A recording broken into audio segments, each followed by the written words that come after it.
শেষ। এই হলো বাঙালিদের চরিত্র। আমরা হুজুরকে দিয়ে বাবা মার জন্য দোয়া করো। এই সন্তান, একবার বিবেক দিয়ে চিন্তা করো, তোমার বাবা তোমার পেছনে যে অবদান রেখেছে, তোমার মা তোমার পেছনে যে অবদান রেখেছে, আমার পেছনে তার কেউ অংশ রাখে নাই। তোমার যখন তুমি দোয়া করবা বাবার জন্য, তোমার চোখ দিয়ে পানি আসবে, আমার চক্ষু দিয়ে পানি আসবে না। তোমার দোয়া আল্লাহর কাছে যত দ্রুত পৌঁছাবে, আমার মতো ভাড়া করা হুজুর দিয়ে দোয়া করলে তার ধারে কাছেও যাবে না। আরো হাদিস শোনেন, পরের হাদিস, আরেকটা হাদিসে উল্লেখ করা হয়েছে, তাকে যখন উন্নত মানের জান্নাত দেওয়া হলো, সে আবার আল্লাহর কাছে জিজ্ঞেস করবে, আল্লাহ আপনি আবারও যে আমাকে উন্নত মানের জান্নাত দিলেন কেন? তখন আল্লাহ রাব্বুল আলামিন বলছেন, কেন জানো? বিইস্তিগফারি ওয়ালাদিকা লাকা, তোমার ছেলে, তোমার মেয়ে, তোমার নাতি, তোমার অধীনস্থ যারা আছে, তারা তোমার পাপের জন্য ক্ষমা চাইছে, তোমার সেই পাপ ক্ষমা করে আমি আল্লাহ আরও উন্নত মানের জান্নাত দিয়ে দিয়েছি। কোথাও নাই হুজুর দিয়ে দোয়া করাইছো তাই ক্ষমা করে দিছি, কোথাও নাই আলেম দিয়ে দোয়া করাইছো তাই ক্ষমা করে দিয়েছি, কোথাও নাই পীরকে দিয়ে দোয়া করাইছো তাই ক্ষমা করে দিয়েছি। নিজের অধীনস্থ সন্তান দোয়া করলে বাবার জন্য মায়ের জন্য যতটা কল্যাণ করা হয়, অন্য কোনো মানুষ সেই দোয়া করলে ততটা কল্যাণ করা হয় না। তাহলে ইসালে সওয়াবের এই একটা মাধ্যম পেলাম, সন্তান নিজে তার বাবার জন্য মায়ের জন্য দোয়া করবে। একটা কথা বলে রাখি, খুতবার সময় কম, বিস্তারিত বুঝিয়ে বললে সময়টা লম্বা হয়ে যায়।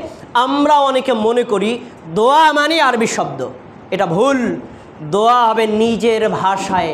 আপনি বাংলা ভাষার লোক, আপনার আরবি শব্দ বলার কোনো দরকার নেই, নিজের ভাষায় বলবেন। আপনি আরবি জানেন না, আরবি জানারও কোনো দিন দরকার নেই। আল্লাহ আপনি আমার পাপ ক্ষমা করেন, আমার বাবার পাপ ক্ষমা করেন, আমার মায়ের পাপ ক্ষমা করেন, তার কবরের আযাব মাফ করেন, তাকে উন্নত মানের জান্নাত দান করেন, তাকে জান্নাতুল ফেরদাউস দান করেন। এগুলো বলতে কোনো আরবি ভাষা জানা দরকার নেই, নিজের দোয়া নিজে করবেন। দোয়া তো আল্লাহ তাআলা কিছু শিক্ষা দিয়ে দিয়েছেন, আমরা কয়জনে পারি? আল্লাহ শিক্ষা দিয়েছেন রব্বিরহামহুমা কামা রাব্বায়ানি সগীরা। আরও শিক্ষা দিয়েছেন ওয়াগফিরলি আবি ইন্নাহু কানা মিনাদ দাল্লিন। ইব্রাহিম আলাইহিস সালাম আল্লাহর কাছে দোয়া করেছিলেন, আল্লাহ আমার বাবা গোমরা, আপনি তাকে ক্ষমা করেন। আরও দোয়া করেছিলেন তিনি রব্বিগফিরলি, আল্লাহ আপনি আমাকে ক্ষমা করেন, ওয়ালি ওয়ালিদাইয়া, আমার বাবা মাকে ক্ষমা করেন। আরও দোয়া করেছিলেন তিনি রব্বিগফিরলি, আপনি আমাকে ক্ষমা করেন, ওয়ালি ওয়ালিদাইয়া, আমার বাবা মাকে ক্ষমা করেন, ওয়ালিল মুমিনিনা, এবং মুমিনদেরকে ক্ষমা করেন। তাহলে নিজের জন্য ক্ষমা চাওয়া, সাথে সাথে বাবা মায়ের জন্য ক্ষমা চাওয়া এটা সন্তানদের একটা দায়িত্ব। প্রিয় ভাইরা, দোয়া প্রসঙ্গে আরেকটা কথা বলে দিই। আমাদের একটা চরিত্র, আমরা মানুষকে সন্তুষ্ট করার জন্য তার উপস্থিতিতে তার জন্য দোয়া করি, কিন্তু অনুপস্থিতিতে তার জন্য দোয়া করি না। কিন্তু জেনে রাখেন, কারোর সামনে তার জন্য দোয়া করা যতটা বেশি কল্যাণকর, ওই লোকটার অনুপস্থিতিতে দোয়া করা তার চেয়ে আরও বেশি কল্যাণকর। কারণ অনুপস্থিতিতে দোয়াটা করা হয় মানুষের অন্তর থেকে, আর উপস্থিতির দোয়াটা হয়তো আপনাকে দেখানোর জন্য হতে পারে।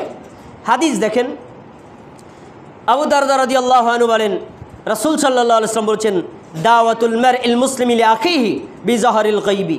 কোনো একজন মুসলিম বান্দা যদি অপর মুসলিম ভাইয়ের অনুপস্থিতিতে দোয়া করে, মুস্তাজাবাতুন, এই দোয়া আল্লাহর দরবারে কবুল হয়ে যায়। সুবহানাল্লাহ।